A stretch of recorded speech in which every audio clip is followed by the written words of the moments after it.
ಭಗವಂತನ ಬಗ್ಗೆ ಇಟ್ಟಿರ್ತಕ್ಕಂಥ ನಮ್ಮ ನಾಡಿನ ಒಂದು ಸಂಸ್ಕೃತಿ, ಆ ದೇವರ ಒಂದು ಅನುಗ್ರಹವನ್ನ ಪ್ರತಿನಿತ್ಯ ನಾವೇನ್ ಬೇಡ್ತೇವೆ. ನಮ್ಮ ಕಷ್ಟ ಸುಖಗಳಿಗೆ ಆ ದೇವರ ಒಂದು ಅನುಗ್ರಹವನ್ನ ಪ್ರತಿನಿತ್ಯ ನಾವೇನ್ ಬೇಡ್ತೇವೆ. ಹನುಮತ್ ಧ್ವಜವನ್ನ ನಿನ್ನೆ ದಿನ ಕೆರಗೋಡು ಪಟ್ಟಣದಲ್ಲಿ 20ನೇ ತಾರೀಕಿನಂದು ಧ್ವಜಾರೋಹಣ ಮಾಡಿದಂತ ಒಂದು ಹಿನ್ನೆಲೆ ನನಗೂ ಗೊತ್ತಿದೆ. ಇದ್ರ ಬಗ್ಗೆ ನನಗೆ 22ನೇ ತಾರೀಕಿನಂದು ಮಾಗೋನಹಳ್ಳಿ ಗ್ರಾಮದಲ್ಲಿ ಏನೋ ಒಂದು ದೇವಸ್ಥಾನದ ಉದ್ಘಾಟನೆಗೆ ಬರಬೇಕು ಅಂತ ಹೇಳಿ ಮಾಗೋನಹಳ್ಳಿ ಗ್ರಾಮದ ಹಿರಿಯರು ಬಂದು ನನಗೆ ಆಹ್ವಾನ ಕೊಟ್ಟಿದ್ರಿ. ನಾನು ಅಯೋಧ್ಯೆಯಲ್ಲಿ ರಾಮದೇವರ ಪ್ರತಿಷ್ಠಾಪನೆಯ ಒಂದು ಕಾರ್ಯಕ್ರಮದಲ್ಲಿ ಪ್ರಧಾನಮಂತ್ರಿಗಳ ಮತ್ತು ದೇಶದಲ್ಲಿ ಸುಮಾರು 500 ವರ್ಷಗಳಿಂದ ನಿರಂತರ ಹೋರಾಟ ಮಾಡತಕ್ಕ ಲಕ್ಷಾಂತರ ಕರಸೇವಕರ ಒಂದು ಬಲಿದಾನದಿಂದ ಅವರ ಶ್ರಮದಿಂದ ರಾಮನ ಒಂದು ದೇವಸ್ಥಾನದ ಅಯೋಧ್ಯೆಯ ಉದ್ಘಾಟನೆಯ ಕಾರ್ಯಕ್ರಮದಲ್ಲಿ ಭಾಗವಹಿಸಬೇಕಾಗಿ ಹೋಗಬೇಕಾದಂತ ಪರಿಸ್ಥಿತಿಯಲ್ಲಿ 20ನೇ ತಾರೀಕಿನಂದು ನಾನು ಮಾಗೋನಹಳ್ಳಿ ಗ್ರಾಮಕ್ಕೆ ಬರ್ತೀನಿ ಅಂತಕ್ಕಂಥ ಮಾತು ಹೇಳಿದ್ದೆ. ಅದೇ ಅವತ್ತಿನ ದಿನವೇ ಕೆರಗೋಡಿನಲ್ಲಿ ತಾವೇನು ಗ್ರಾಮದ ಎಲ್ಲಾ ಸಮಾಜದ ಹಿರಿಯರು ಯುವಕರು ಸೇರಿ 35 ವರ್ಷಗಳ ಹಿಂದೆ ಇದ್ದಂತ ಒಂದು ಧ್ವಜಸ್ತಂಭ ಏನು ಬಿದ್ದೋಗಿದೆ ಅಂತ ಹೇಳಿ ಹೊಸದಾಗಿ ಧ್ವಜಸ್ತಂಭವನ್ನ ನಿರ್ಮಾಣ ಮಾಡಬೇಕು ಅಂತ ಹೇಳಿ ಸುಮಾರು 7-8 ಲಕ್ಷ ರೂಪಾಯಿಗಳ ವೆಚ್ಚದಲ್ಲಿ ಗ್ರಾಮದ ಎಲ್ಲರೂ ಸೇರಿ ತಾವೇನೋ ಒಂದು ಧ್ವಜಸ್ತಂಭವನ್ನ ಅವತ್ತು ಉದ್ಘಾಟನೆ ಮಾಡ್ತಕ್ಕಂಥ ಕಾರ್ಯಕ್ರಮವನ್ನು ಹಮ್ಮಿಕೊಂಡಿದ್ವಿ. ಇದು ಒಂದು ಭಾಗ. ಇಲ್ಲಿ ಈ ಒಂದು ಜಿಲ್ಲಾಡಳಿತದ ಅವರ ವೈಫಲ್ಯ ಏನಿದೆ. ನಿನ್ನೆ ದಿನ ನಾನು ಬೆಳಗ್ಗೆ ಟಿವಿಗಳಲ್ಲಿ ಗಮನಿಸಿದೆ, ಕೆರಗೋಡಿನಲ್ಲಿ ಯಾವುದು ಘರ್ಷಣೆಗೆ ಪೊಲೀಸ್ನ ಇಲಾಖೆಯ ಸಿಬ್ಬಂದಿಗಳು ಹೋಗಿದ್ದಾರೆ ಅಂತ ಹೇಳಿ ನಾನು ಜಿಲ್ಲಾಧಿಕಾರಿಗಳಿಗೆ ನಿನ್ನೆ 4-5 ಬಾರಿ ಫೋನ್ ಮಾಡಿದ್ದೇನೆ. ಯಾಕೆ ಇವತ್ತು ಕೆರಗೋಡಿನ ಗ್ರಾಮದಲ್ಲಿ ಸಂಘರ್ಷಕ್ಕೆ ಎಡೆ ಮಾಡ್ಕೊಂಡಿದ್ದೀರಿ? ಇವತ್ತು ನಿಮ್ಮ ಅಧಿಕಾರಿಗಳನ್ನ ಅಲ್ಲಿಂದ ವಾಪಸ್ ಕಳಿಸ್ಕೊಡಿ. ಮುಂದೆ ಒಂದು 2-3 ದಿನಗಳ ಬಿಟ್ಟು ಗ್ರಾಮಸ್ಥರನ್ನ ಕೂರಿಸಿ ಅಲ್ಲಿ ಏನಿದೆ ಒಂದು ಶಾಂತಿ ಸಭೆಯನ್ನ ಮಾಡಿ ಇಂತಕ್ಕಂಥ ಸಂಘರ್ಷಕ್ಕೆ ತೆರೆ ಎಳೆಯೋಣ ಅಂತಕ್ಕಂಥ ಮಾತನ್ನ ಜಿಲ್ಲಾಧಿಕಾರಿಗಳಿಗೆ ಹೇಳಿದೆ. ಆದ್ರೆ ಮಧ್ಯಾಹ್ನದ ನಂತರ ಗ್ರಾಮದ ನಮ್ಮ ನಾಯಕರು ಸಹ ಯಾವೊಂದು ಶ್ರೀರಾಮನ ಒಂದು ಭಾವಚಿತ್ರವನ್ನು ನೀವು ಅನಾವರಣ ಮಾಡಲಿಕ್ಕೆ ಹೋದ್ರೆ ಹನುಮ ಧ್ವಜವನ್ನ ಗೊತ್ತಿರೋ ಪ್ರಶ್ನೆ, ಗ್ರಾಮ ಪಂಚಾಯತಿಗೆ 3 ಜನ ಅರ್ಜಿ ಕೊಟ್ಟಿದ್ರಿ. ಒಬ್ರು ಯೋಗೇಶ್ ಅಂತಕ್ಕಂಥವರು ಹನುಮನ ಒಂದು ಅರ್ಜುನ ಸ್ತಂಭವನ್ನ ಪ್ರತಿಷ್ಠಾಪನೆ ಮಾಡಲಿಕ್ಕೆ ಪಂಚಾಯತಿಯ ಮುಂದೆ ಅರ್ಜಿ ಕೊಟ್ಟಿದ್ರಿ. ಯೋಗೇಶ್ ಅಂತಕ್ಕಂಥ ಒಂದು ಅರ್ಜಿ ಕೊಟ್ಟಿದ್ದಾರೆ. ಬಹುಶಃ ಅದು ಡಿಸೆಂಬರ್ ತಿಂಗಳಲ್ಲಿ ಕೊಟ್ಟಿದ್ದಾರೆ. ಅದಕ್ಕಿಂತ ಮುಂಚೆ ನವೆಂಬರ್ ತಿಂಗಳಲ್ಲಿ 27ನೇ ತಾರೀಕಿನಂದು ನವೆಂಬರ್ 2023 27ನೇ ತಾರೀಕಿನಂದು ಗೌರಿ ಶಂಕರ ಇದೇನೋ ಒಂದು ಪ್ರತಿಷ್ಠಾಪನೆ ಇದೆ, ಒಂದು ಟ್ರಸ್ಟ್ ಅವರು ಸೇವಾ ಟ್ರಸ್ಟ್ ಅವರು ಇದ್ದೀರಿ.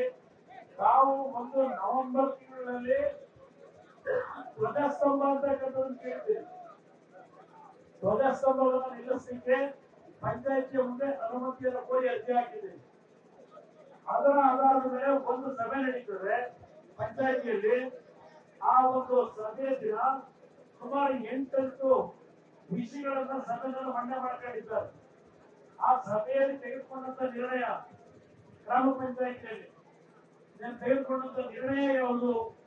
ಒಂದು ಯೋಗೀಶ್ ಅವರು ಯಾವೊಂದು ಅರ್ಜುನ ಸ್ತಂಭವನ್ನ ಹನುಮಾನ್ ದೇವರ ಧ್ವಜವನ್ನ ಆರಿಸತಕ್ಕಂಥದಕ್ಕೆ ಧ್ವಜಸ್ತಂಭವನ್ನು ನಿರ್ಮಾಣ ಮಾಡ್ತಕ್ಕಂಥ ಅವರ ಮನವಿಯನ್ನು ಸಹ ಕೂಲಂಕುಷವಾಗಿ ಪರಿಶೀಲನೆ ಮಾಡಿ, ಸ್ಥಳ ಪರಿಶೀಲನೆ ಮಾಡಿ ಅನುಮತಿಯನ್ನು ಕೊಡಬಹುದು ಅಂತಕ್ಕಂಥ ಸರ್ವಾನುಮತದ ಒಪ್ಪಿಗೆಯನ್ನ ಪಂಚಾಯತಿಯಲ್ಲಿ ಕೊಟ್ಕೊಂಡಿದ್ದೀವಿ. ನಂತರ ಗೌರಿಶಂಕರ ಏನೊಂದು ಸೇವಾ ಟ್ರಸ್ಟ್ ಇದೆ, ಗೌರಿಶಂಕರ ಸೇವಾ ಟ್ರಸ್ಟ್ ಅವರು ತಾವೇನೋ ಒಂದು ಮನವಿಯನ್ನು ಕೊಟ್ಟಿದ್ದೀರಿ. ಆ ಒಂದು ಮನವಿಗೂ ಆ ಮನವಿಯನ್ನು ಸಹ ನೀವೆಲ್ಲೂ ಸಹ ಇಂಥ ಒಂದು ಧ್ವಜವನ್ನ ನಾವೇನು ಕಟ್ಟಬೇಕು ಅಂತ ಇದ್ದೇವೆ, ಈ ರೀತಿಯ ಧ್ವಜವನ್ನೇ ಹಾಕ್ತೀವಿ ಅಂತ ಎಲ್ಲೂ ಹೇಳಿಲ್ಲ. ಧ್ವಜಸ್ತಂಭವನ್ನ ಮಾಡ್ತಕ್ಕಂಥದಕ್ಕೆ ಅನುಮತಿ ಕೇಳಿದ್ದೀರಿ. ಆ ಅನುಮತಿಯನ್ನ ಅಲ್ಲೂ ಸಹ ಗೌರಿಶಂಕರ ಸೇವಾ ಟ್ರಸ್ಟ್ಗೂ ಅನುಮತಿಯನ್ನ ಪಂಚಾಯತ್ಗೆ ಸರ್ವಾನುಮತಿಯಿಂದ ಕೊಟ್ಟಿದ್ದಾರೆ. ಇದು ನಡೆದಿರ್ತಕ್ಕಂಥ ಘಟನೆಯಲ್ಲಿ ಕೆಳಗೋಡು ಗ್ರಾಮದಲ್ಲಿ. ಆದ್ರೆ ನಂತರ ನಡೆದಿರ್ತಕ್ಕಂಥ ಬೆಳವಣಿಗೆ ಏನಿದೆ, ಇನ್ನೊಂದು ಗೌರಿಶಂಕರ ಸೇವಾ ಟ್ರಸ್ಟ್ ಹೆಸರಿನಲ್ಲಿ ಮತ್ತೆ ಕೆಲವರು ಒಂದು ರಿಜಿಸ್ಟ್ರೇಷನ್ ನಂಬರ್ ಹಾಕಿ 28ನೇ ತಾರೀಕು ಅರ್ಜಿ ಕೊಟ್ಟಿದ್ದಾರೆ. ಇನ್ನೊಂದು ಅರ್ಜಿಯನ್ನು ಆ 28ನೇ ತಾರೀಕಿನ ಅರ್ಜಿಯಲ್ಲಿ ಆಮೇಲೆ ನ್ಯಾಷನಲ್ ಫ್ಲಾಗ್ ಇರಬಹುದು, ರಾಷ್ಟ್ರ ಧ್ವಜವನ್ನು ಆರಿಸ್ತಕ್ಕಂಥದ್ರಲ್ಲಿ ನಿಮಗಿಂತ ನಾವೇನು ಯಾವುದೇ ರೀತಿಯಲ್ಲಿ ಕಡಿಮೆ ಇಲ್ಲ. ನಾವು ರಾಷ್ಟ್ರ ಧ್ವಜವನ್ನು ಇರಬಹುದು, ಹನುಮನ ಧ್ವಜವನ್ನು ಇರಬಹುದು, ನಮ್ಮ ಸಂಸ್ಕೃತಿಯ ನಮ್ಮ ದೇವಸ್ಥಾನಗಳಲ್ಲಿರಬಹುದು, ಹಲವಾರು ಧಾರ್ಮಿಕ ಕ್ಷೇತ್ರಗಳಲ್ಲಿ ಧ್ವಜವನ್ನು ಆರಿಸ್ತಕ್ಕಂಥದ್ದು, ನಮ್ಮ ಕನ್ನಡ ಬಾವುಟವನ್ನು ಆರಿಸ್ತಕ್ಕಂಥದ್ದು ನಿಮಗೆಷ್ಟು ಕಾಳಜಿ ಇದೆ, ಅದರ 2 ಪಟ್ಟು ಹೆಚ್ಚಿನ ಕಾಳಜಿ ನಾವಿರ್ತಕ್ಕಂಥವ್ರು ಹೊಂದಿರ್ತಕ್ಕಂಥವ್ರು. ಇಲ್ಲಿ ರಾಜಕೀಯ ಹೇಗೆ ಬೆಳೆದಿದೆ.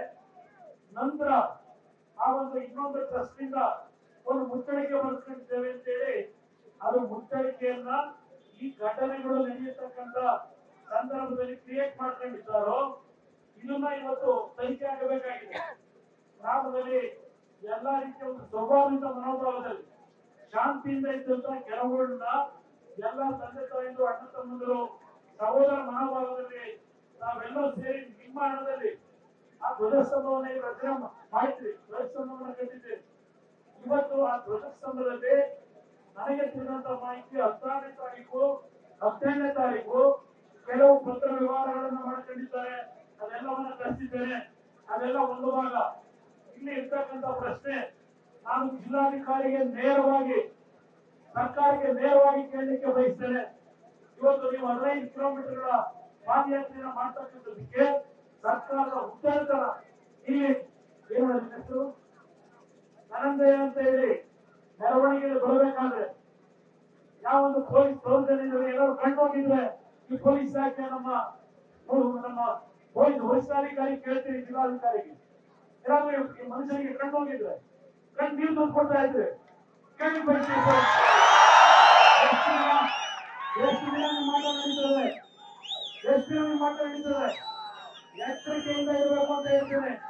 ಪೊಲೀಸ್ ಅಧಿಕಾರಿಗಳು ಯಾರು ಚುನಾವಣೆಗಳಿಗೆ ನೀವು ನಿಷ್ಠೆಯಿಂದ ಮಾಡ್ತಕ್ಕಂಥ ಕಾನೂನನ್ನ ರಚನೆ ಮಾಡ್ತಕ್ಕಂಥದ್ದನ್ನ ಅದನ್ನ ಇವತ್ತು ದುರುಪಯೋಗ ಪಡಿಸ್ಕೊಂಡು ಗಂಗಾರ ಶಿವಣ್ಣ ಅವರು ನನ್ನ ಹಳೆ ಸ್ನೇಹಿತರು ಅವರ ಕಾಲು ಹೋರಾಡ್ತಕ್ಕಂಥ ಅದು ವಾತಾವರಣ ಇವತ್ತು ಬರ್ಲಿಕ್ಕೆ ಕಾರಣ ಇದೆ. ನನ್ನ ನಮ್ಮ ಜಿಲ್ಲಾಧಿಕಾರಿಗಳಿಗೆ ಅಷ್ಟೊಂದು ಬಾರಿ ಮನವಿ ಮಾಡಿದ್ದೇನೆ.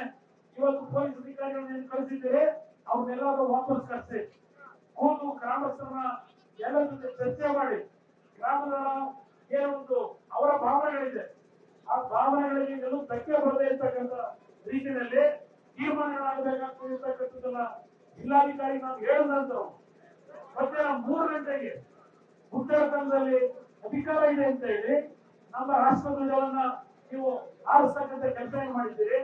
ಇವತ್ತು ರಾಷ್ಟ್ರ ಧ್ವಜಕ್ಕೂ ಸಹ ಕೇವಲ ಹನುಮನ ಧ್ವಜಕ್ಕೆ ನೀವು ಅವಮಾನ ಮಾಡಿರೋದು ಅಷ್ಟೇ ಅಲ್ಲ, ರಾಷ್ಟ್ರ ಧ್ವಜಕ್ಕೂ ಅವಮಾನ ಮಾಡಿದ್ದೀರಿ. ಅದನ್ನ ಪ್ರತಿಭಟಿಸಕ್ಕೆ ಅಮಾಯಕ ಯುವಕರು, ನಮ್ಮ ಹಳ್ಳಿಯ ಕೆಳಗೋಡಿನ ರೈತ ಕುಟುಂಬದ ಹೆಣ್ಣು ಮಕ್ಕಳು, ರೈತರು ಪ್ರತಿಭಟನೆಗೆ ಬಂದಂತವರ ಮೇಲೆ ನಾವು ಲಾಠಿಚಾರ್ಜ್ಗಳನ್ನ ಮಾಡಿ ಯಾವ ರೀತಿಯಲ್ಲಿ ನಿನ್ನೆ ದಿನದ ಘಟನೆಗೆ ಇಲ್ಲಿಯ ಜಿಲ್ಲಾಡಳಿತ ಇವತ್ತು ಕಾರಣಕರ್ತಿದ್ದಾರೆ. ಇದರ ನೇರ ಹೊಣೆಯನ್ನ ಇವತ್ತು ಜಿಲ್ಲಾ ಅಧಿಕಾರಿಗಳು ಹೊರಬೇಕಾಗಿದೆ. ಇವತ್ತು ಯಾವನೋ ಹೇಳ್ತಾನೆ ಅಂತ ಹೇಳಿ ನೀವು ಆ ಒಂದು ಡೈರೆಕ್ಷನ್ ಮೇಲೆ ಕೆಲಸ ಮಾಡ್ತಕ್ಕಂಥದ್ದಲ್ಲ. ಈ ಸರ್ಕಾರಕ್ಕೆ ನಾನು ಎಚ್ಚರಿಕೆಯನ್ನ ಕೊಡಲಿಕ್ಕೆ ಬಯಸ್ತಕ್ಕಂಥದ್ದು ಏನು ನಿನ್ನೆಯ ಪೊಲೀಸ್ ಇಲಾಖೆ ದೌರ್ಜನ್ಯ, ನಿನ್ನೆ ಆಗಿರ್ತಕ್ಕಂಥ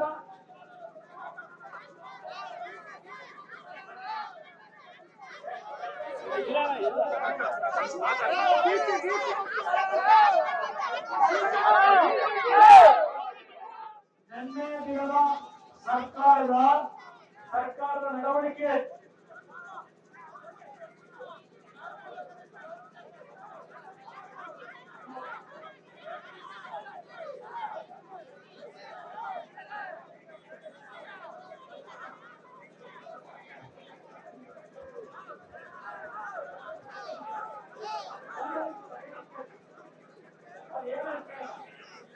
ದಯವಿಟ್ಟು ಎಲ್ಲ ನಮ್ಮ ಹಿಂದೂ ಸಂಘಟನೆಗಳು ಪಕ್ಷ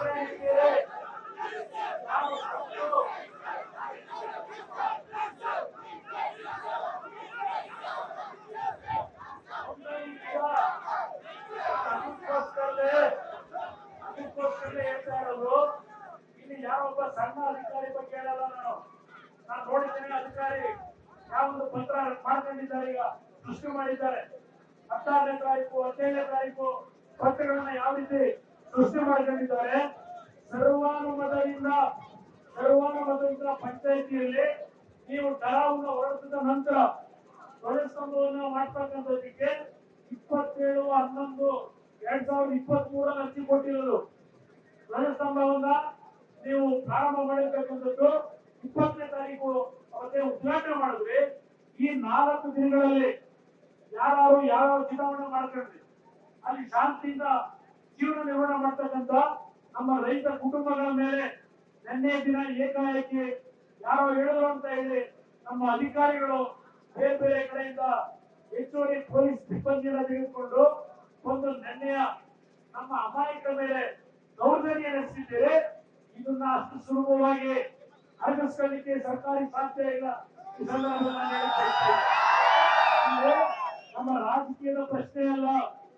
ಇವತ್ತು ಪ್ರತಿಯೊಂದು ಸಮಾಜದಲ್ಲಿ ಯಾವ ಅಂಬೇಡ್ಕರ್ ಬಗ್ಗೆ ಈ ಸರ್ಕಾರದಲ್ಲಿ ಚರ್ಚೆ ಮಾಡ್ತೀವಿ, ಸಂವಿಧಾನದ ಬಗ್ಗೆ ಚರ್ಚೆ ಮಾಡ್ತೀವಿ.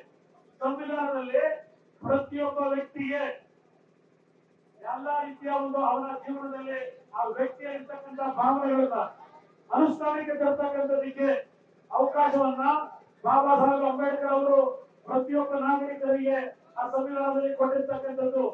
ಇಲ್ಲಿ ಸಮಾಜದಲ್ಲಿ ಬೇರೆ ಬೇರೆ ರೀತಿಯಲ್ಲಿ ನೀವುಗಳು ಸಂಘರ್ಷಕ್ಕೆ ಎಡಮಾಡ್ಕೊಡ್ತಕ್ಕಂಥ ರೀತಿಯಲ್ಲಿ ನಿನ್ನೆ ದಿನ ನೀವು ನಡೆಸಿರ್ತಕ್ಕಂಥ ಈ ಚುನಾವಣೆ ಏನಿದೆ, ಇವತ್ತು ಇದಕ್ಕೆ ನೇರ ಹೊಣೆ ಜಿಲ್ಲಾಧಿಕಾರಿಗಳೇ ಹೊರಬೇಕಾಗ್ತದೆ. ಅವರ ವಿರುದ್ಧ ಹೋರಾಟ ಈ ಪ್ರಾರಂಭ ಆಗಬೇಕಾಗಿದೆ. ಮತ್ತು ಜಿಲ್ಲಾಧಿಕಾರಿಯಿಂದ ಅವರನ್ನ ಇವತ್ತು ಇಲ್ಲಿಂದ ಮತ್ತು ಸಸ್ಪೆಂಡ್ ಮಾಡಿ ಹೊರಗಡೆಗೆ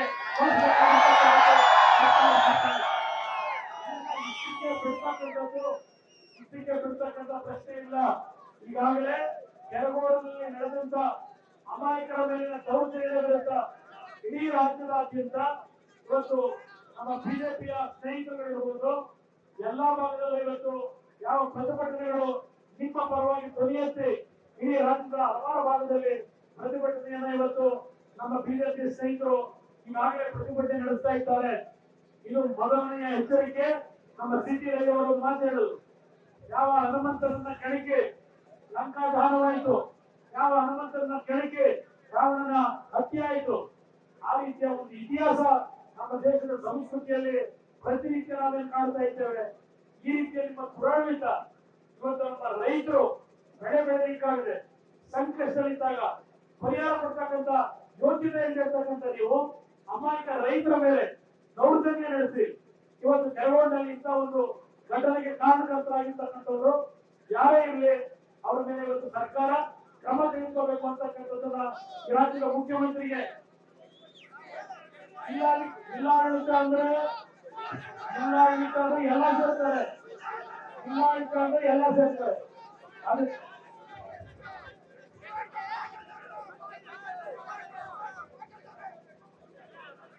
ಇದರ ಬಗ್ಗೆ ನಾನು ಒಂದು ನಿಮ್ಮೆಲ್ಲರಲ್ಲಿ ಇವತ್ತು ನಿಮ್ಮ ಈ ಒಂದು ಹೋರಾಟ ಏನಿದೆ, ನಿನ್ನೆ ದಿನ ಶಾಂತಿಯುತವಾಗಿ ನಿನ್ನೆ ನೀವು ಪ್ರತಿಭಟನೆ ಕೆರಗೋಡಿನಲ್ಲಿ ನಡೀತಾ ಇತ್ತು. ಸುತ್ತಮುತ್ತಲ ಹಳ್ಳಿಯಿಂದ ಬಂದಂತ ನನ್ನ ತಾಯಂದಿರು ಹಲವಾರು ಯುವಕರು ಶಾಂತಿಯುತವಾಗಿ ನಡೀತಾ ಇದ್ದಂತ ಪ್ರತಿಭಟನೆಯನ್ನ ಇವತ್ತು ಲಾಠಿ ಚಾರ್ಜ್ ಮುಖಾಂತರ ಅಮಾಯಕರ ಮೇಲೆ ದೈಹಿಕವಾಗಿ ಹಲ್ಲೆ ಮಾಡಿ ಅಮಾನುಷವಾಗಿ ವರ್ತನೆ ಮಾಡಿ ರಾಕ್ಷಸಿ ಕೃತ್ಯದ ಮುಖಾಂತರ ನಿಮ್ಮ ನಡವಳಿಕೆಯನ್ನ ಈ ಸರ್ಕಾರ ಇವತ್ತು ಪ್ರದರ್ಶನ ಮಾಡಿದ್ದಾರೆ. ಇದರ ವಿರುದ್ಧವೇ ನನ್ನ ಬಿಜೆಪಿಯ ಸ್ನೇಹಿತರಾಗಿರ್ತಕ್ಕಂಥ ಸಿ.ಟಿ. ರವಿ ಇರಬಹುದು, ನನ್ನ ವಿರೋಧ ಪಕ್ಷದ ನಾಯಕರು ಅಶೋಕ್ ಅವರಿರಬಹುದು, ಅಶ್ವಥ್ ನಾರಾಯಣ ಅವರಿರ್ಬೋದು, ಸುರೇಶ್ ಗೌಡರು ಬಹುಶಃ ನಿನ್ನೆ ಬೆಳಗ್ಗೆಯಿಂದ ಸಂಜೆವರೆಗೂ ನಿಮ್ ಜೊತೆಯಲ್ಲೇ ಇರ್ತಕ್ಕಂಥದ್ದು ನಾನು ಗಮನಿಸಿದ್ದೇನೆ. ಈಗ ತಮ್ಮಣ್ಣವರು ಬಂದಂತದ್ದಿರ್ಬೋದು, ನೀವೆಲ್ಲರೂ ಸೇರಿ ರಾಮಚಂದ್ರ ಅವರು ಹಾಗೂ ಅಶೋಕ್ ಅವರಿಗೆ ಎಲ್ಲರೂ ನಿಮ್ ಜೊತೆಯಲ್ಲಿ ನಿಮ್ಗೆ ಧ್ವನಿ ಕೊಟ್ಟು ಕೆಲಸ ಏನ್ ಮಾಡಿದ್ದಾರೆ. ಇವತ್ತು ಪ್ರತಿಭಟನೆ ಇಷ್ಟಕ್ಕೆ ಸೀಮಿತವಾಗಲಿಲ್ಲ. ಇವತ್ತು ಈ ಒಂದು ವೇದಿಕೆ ಮುಖಾಂತರ ಸಿದ್ದರಾಮಯ್ಯನವರ ಸರ್ಕಾರಕ್ಕೆ ನಾನು ಒಂದು ಎಚ್ಚರಿಕೆಯನ್ನ ಕೊಡಲಿಕ್ಕೆ ಬಯಸ್ತಾ ಇದ್ದೇನೆ. ಪದೇ ಪದೇ ನೀವು ಮಾಡ್ತಾ ಇರ್ತಕ್ಕಂಥ ತಪ್ಪುಗಳನ್ನ ಸರಿಪಡಿಸಬೇಡಿ. ಇಲ್ಲಿ ರಾಮನ ಪ್ರಶ್ನೆ ಅಲ್ಲ. ಸಿದ್ದರಾಮಯ್ಯ ನನ್ನ ಹೆಸರಿನಲ್ಲೇ ರಾಮ ಇದ್ರೆ ಆಗೋದಿಲ್ಲ. ನಿಮ್ಮ ನಡವಳಿಕೆಯಲ್ಲಿ ರಾಮನ ಸಂಸ್ಕೃತಿಯನ್ನ ಇವತ್ತು ನಾವು ಕಾಣಬೇಕಾಗಿದೆ. ಬರೀ ರಾಮನ ಹೆಸರು ಇಟ್ಕೊಂಡ್ರಾಗಲ್ಲ. ನಿಮ್ಮ ನಡವಳಿಕೆ ಮುಖ್ಯ ಅನ್ನೋದನ್ನ ಸಿದ್ದರಾಮಯ್ಯ ಅರ್ಥ ಮಾಡ್ಕೋಬೇಕು. ನಿಮ್ಮ ಅಧಿಕಾರಿಗಳು ನನ್ನ ಅಮಾಯಕರ ಮೇಲೆ ದೌರ್ಜನ್ಯ ನಡೆಸಿರ್ತಕ್ಕಂಥದ್ದನ್ನ ಇವತ್ತು ನೀವು ವಹಿಸ್ಕೊಂಡು ಮಾತಾಡೋದಾದ್ರೆ, ನೀವು ಜನಪರವಾದ ಆಡಳಿತ ನಡೆಸಲಿಕ್ಕೆ ಜನತೆ ನಿಮ್ಮನ್ನು ಆಯ್ಕೆ ಮಾಡಿದ್ದಾರೋ, ಜನ ವಿರೋಧಿಯ ಆಡಳಿತವನ್ನು ಮಾಡಿದ್ದರಿಂದ ಅಧಿಕಾರ ಕೊಟ್ಟಿದ್ದಾರೋ, ಇದನ್ನ ಪ್ರಶ್ನೆ ಮಾಡಬೇಕಾಗ್ತದೆ. ಇದನ್ನ ಇಲ್ಲಿಗೆ ನಿಲ್ಲಿಸಲಿಕ್ಕಾಗಲ್ಲ.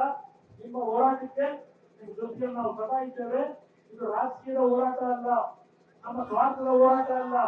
ಇಲ್ಲಿ ಇರ್ತಕ್ಕಂಥದ್ದು ನೆರವೋಡಿನ ಜನತೆ ನಿಮ್ಮ ಕಷ್ಟಪಟ್ಟು ಸಂಪಾದನೆ ಮಾಡಿರ್ತಕ್ಕಂಥ ನಿಮ್ಮ ದಿನನಿತ್ಯದ ನಿಮ್ಮ ಕೃಷಿ ವೃತ್ತಿಯಲ್ಲಿ ಬಂದಿರತಕ್ಕಂಥ ಹಣವನ್ನು ಉಳಿತಾಯ ಮಾಡಿ ಇವತ್ತು ಯಾವುದು ಧ್ವಜಸ್ತಂಭವನ್ನ ಅಲ್ಲಿ ನಿರ್ಮಾಣ ಮಾಡಬೇಕು ಅಂತ ಹೊರಟ್ರಿ. ಯಾವ ಸರ್ಕಾರದ ಭಿಕ್ಷೆ ಬೇಡಲಿಲ್ಲ ನೀವು. ನಿನ್ನೆ ಜನ ಮಂತ್ರಿ ಹೇಳ್ತಾರೆ ನಾವು ಆರ್ಥಿಕವಾಗಿ ಶಕ್ತಿ ಕೊಟ್ಟು ಬೇರೆ ಇನ್ನೊಂದು ಧ್ವಜಸ್ತಂಭವನ್ನ ಮಾಡಲಿಕ್ಕೆ ಜೊತೆ ಇರ್ತೇವೆ ಅಂತಕ್ಕಂಥ ಮಾತು ಹೇಳ್ತೀರಿ. ನೀವು ದುಡ್ಡು ಮೊದಲು ನಮ್ಗೆ ಬೇಕಿಲ್ಲ, ನೀವು ದುಡ್ಡು ಕೊಡೋದಲ್ಲ ಮುಖ್ಯ. ಇಲ್ಲಿರ್ತಕ್ಕಂಥ ಪ್ರತಿಯೊಂದು ಪ್ರಜೆಯ ಪ್ರಾಣದ ಜೊತೆ ಚೆಲ್ಲಾಟ ಆಡ್ತಾ ಇದ್ದೀರಿ. ಅವರ ಭಾವನೆ ವಿರುದ್ಧ ನೀವೇ ನಡೀತಾ ಇದ್ದೀರಿ.